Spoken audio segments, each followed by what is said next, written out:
In this quick video, we'll take a look at how you can customize your chart and table views in the drill down page and save them for future use. From the dashboard, click on a data point to drill into the data. Let's start with the chart view.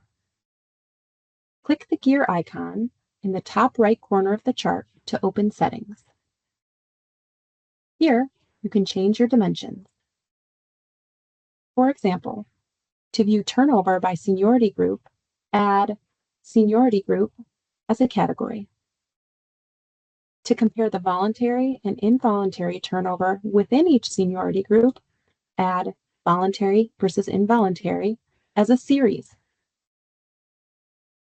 You can also sort or filter your data. For example, filter by the terminated versus retired dimension so that only terminated employees are displayed.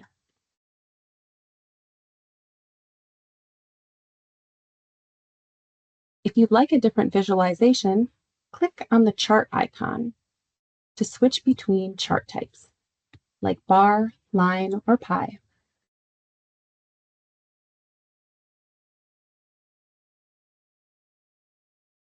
Once you've got your chart the way you want it, click the down arrow next to the standard view and choose Save As.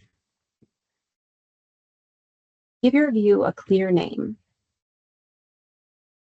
If you'd like this to appear automatically when you navigate to the drill down page for this card, check Set as Default. Then click Save.